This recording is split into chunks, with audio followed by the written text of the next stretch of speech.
प्रायोजक राजयोग पेंट्स, आनंद तुमचा, रंग आमचा।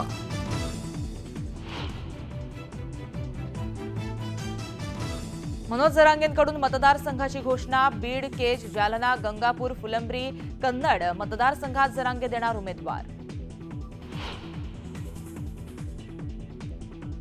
हसन मुश्रीफांनी घेतली मनोज जरांगे पाटलांची भेट। भेटीत निवडणुकीतील पाठिंब्याबाबत चर्चा झाल्याची सूत्रांची माहिती। पंतप्रधान नरेंद्र मोदींची 14 तारखेला मुंबईत जाहीर सभा। शिवाजी पार्कमध्ये महायुतीच्या उमेदवारांच्या प्रचारासाठी सभांचं नियोजन। मुंबईत अजित पवारांवर टीका करताना आव्हाडांची जीभ घसरली। अजित पवारांचा पाकिटमारांची टोळी असा उल्लेख।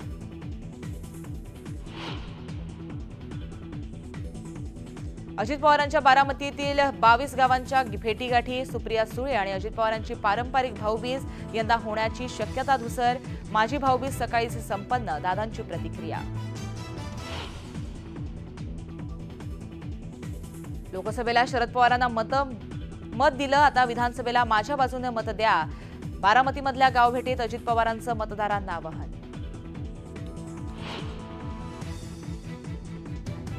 नंदुरबारच्या पिंपळोद गावाजवळ कारनं 3 दुचाकी उडवले। अपघातात 5 जणांचा मृत्यू, चालकाचा ताबा सुटल्यानं अपघात।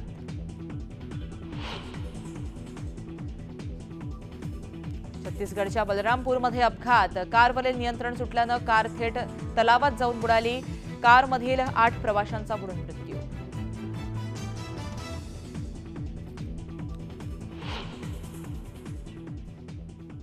नमस्कार, मी गार्गी गोरेगावकर, न्यूज 18 लोकमतमध्ये तुम्हा सर्वांचं स्वागत करते। बुलेटिनची सुरुवात एका मोठ्या बातमीने आपण करतोय। जरांगेंकडून मतदारसंघाची घोषणा करण्यात आली आहे। बीड जिल्ह्यात 1 जागा लढणार आहेत, तर केजमध्ये राखीव मतदारसंघ लढणार आहेत। जालना जिल्ह्यामध्ये मंठा, परतूर लढणार असल्याचं कळतंय, तर फुलंब्री मतदारसंघ देखील ते लढणार आहेत। गंगापूर मतदारसंघात भाजपनं प्रशांत बंब यांना उमेदवारी दिली आहे। कन्नड मतदारसंघामध्ये देखील ते लढणार असल्याचं त्यांनी घोषित केलंय।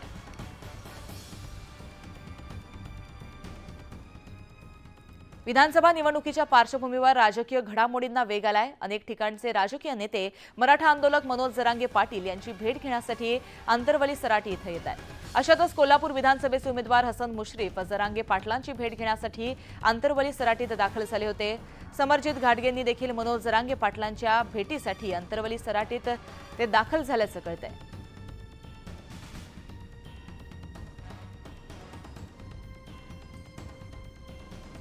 पुन्हा एक मोठी बातमी पाहतोय। मनोज जरांगेंकडून आज उमेदवारांची घोषणा करण्यात आली आहे। उमेदवारांची घोषणा करण्यापूर्वी जरांगेंकडून मतदारसंघाची घोषणा करण्यात आली।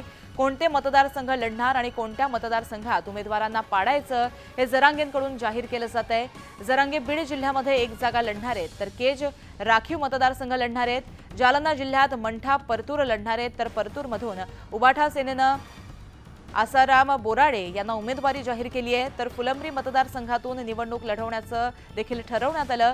इथे भाजपनं अनुराधा चव्हाण यांना उमेदवारी जाहीर केली आहे, तर गंगापूर मतदारसंघातल्या उमेदवाराला ते पाडणार आहेत।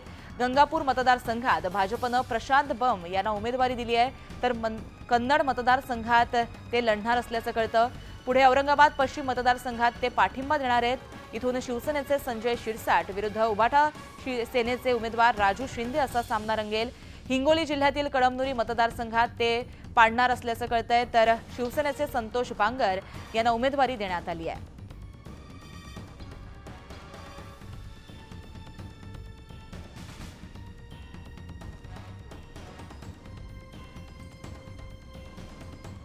तर मनोज जरांगे पाटील यांनी मोठी घोषणा केली आहे। जरांगेंकडून मतदारसंघाची घोषणा करण्यात आली आहे। गंगापूर मतदारसंघात ते पाडणार असल्याचं कळतंय। अनेक मतदारसंघाचे उमेदवार जे आहेत, मतदारसंघ कोणते लढणार आहेत त्याची घोषणा त्यांनी केली आहे। आज उमेदवारांची त्यांनी घोषणा केली। उमेदवारांची घोषणा करण्यापूर्वी जरांगेंकडून मतदारसंघाची घोषणा करण्यात आली।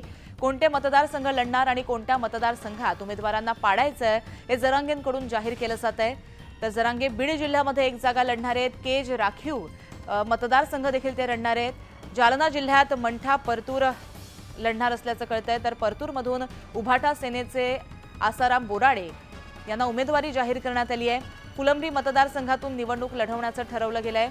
इथं भाजपनं अनुराधा चव्हाण यांना उमेदवारी जाहीर केली आहे, तर गंगापूर मतदारसंघातल्या उमेदवाराला ते पाडणार असल्याचं कळतंय। गंगापूर मतदारसंघात भाजपनं प्रशांत बम यांना उमेदवारी दिली आहे, तर कन्नड मतदारसंघामध्ये ते लढणार आहेत। औरंगाबाद पश्चिम मतदारसंघात ते पाठिंबा देणार आहेत। इथून शिवसेनेचे संजय शिरसाट विरुद्ध उबाठा सेनेचे उमेदवार राजू शिंदे असा सामना रंगेल। तर याबाबत आपण अपडेट जाणून घेतोय आमचे प्रतिनिधी सिद्धार्थ गोदाम यांच्याकडून। सिद्धार्थ,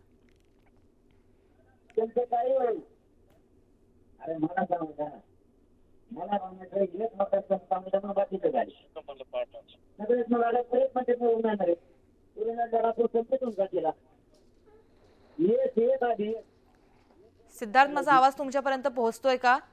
हा, प्रश्न विचारा। जी जी जी मनोज जरांगे पाटील यांनी मोठी घोषणा केलेली आहे, मतदारसंघाची घोषणा केल्याचं कळतंय, काय अपडेट?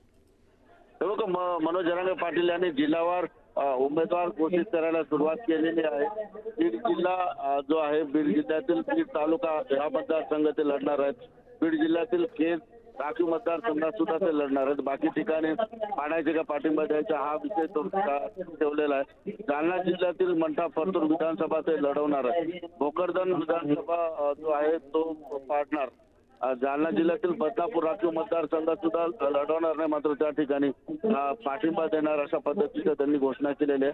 छत्रपती संभाजीनगर मधील फुलंब्री मतदारसंघ ते लढवणार आहेत आणि पश्चिम जो मतदारसंघ आहे राखीव त्याला पाठिंबा देणार आहेत। एकंदरीतच आपण बघतोय की गेवराई केज बीड जिल्ह्यातील याबद्दलही त्यांनी या ठिकाणी घोषणा केलेली आहे। छत्रपती संभाजीनगर येथील गंगापूर मतदारसंघ पाडणार अशी घोषणा त्यांनी केलेली आहे। पैठण विधानसभा विचार करून सांगू अशा पद्धतीचं त्यांनी बोललेलं आहे। हिंगोली जिल्ह्यातील कळमनुरी मतदारसंघ पाडणार अशी त्यांनी घोषणा केलेली आहे, मात्र हिंगोली मतदारसंघाचे लढवणार अशा पद्धतीची। सिद्धार्थ, मी थोडंसं तुम्हाला थांबवते। फुलंब्रीमधून महाविकास आघाडीचे उमेदवार विलास अवताडे आहेत। विलासजी, मनोज जरांगे पाटील यांनी मतदारसंघाची घोषणा केलेली आहे, एकंदरीतच या संपूर्ण घटनेकडे तुम्ही कसे बघता, तुमची प्रतिक्रिया? आता त्यांनी त्यांचा निर्णय घेतलेला आहे। आम्ही काँग्रेस पक्ष म्हणून आम्ही आमच्या पद्धतीने लढणार आहोत आणि आमचाही पाठिंबा त्यांना याच्यापूर्वी होता। लोकसभेच्या वेळेस राहुलजी गांधींनी न्यायपत्रामध्ये ऑलरेडी लिहिलेलं होतं 50%ची अट शिथिल करून सगळे जे काही पेंडिंग आरक्षण आहे ते देण्याचं आश्वासन किंवा न्यायपत्रामध्ये त्या ठिकाणी अभिवचन दिलं होतं आणि त्याच्यावर आम्ही ठाम आहोत।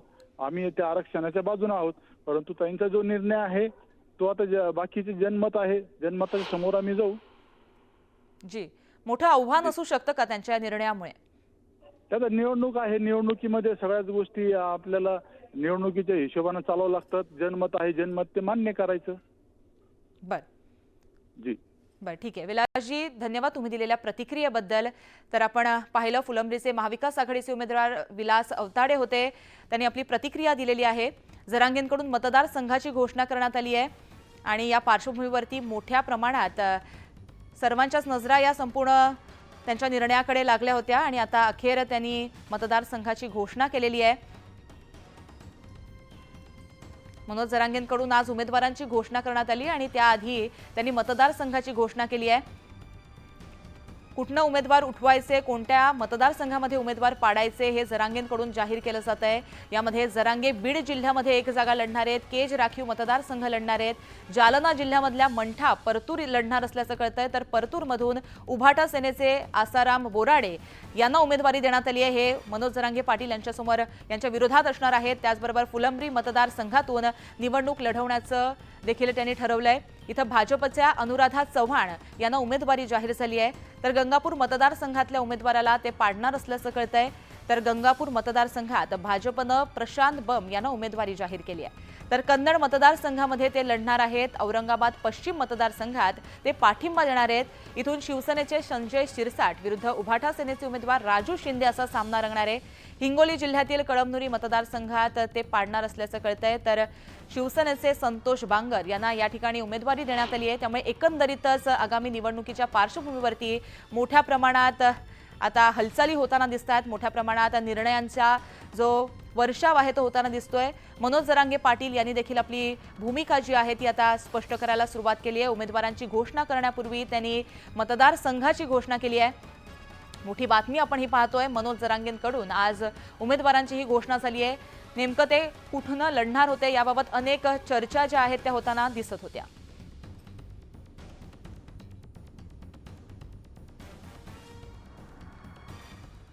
निवडणुकांच्या पार्श्वभूमीवर आरोप प्रत्यारोपांच्या फैरी झडतायत. कळवा मुंब्रा विधानसभा मतदारसंघाचे शरद पवार गटाचे उमेदवार जितेंद्र आव्हाड यांनी उपमुख्यमंत्री अजित पवार यांच्याबाबत केलेल्या वक्तव्यानं नवा वाद निर्माण झालाय.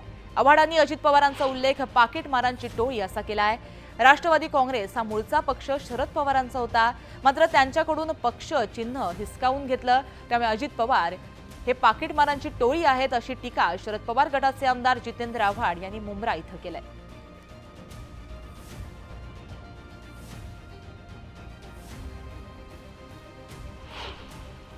ये राष्ट्रवादी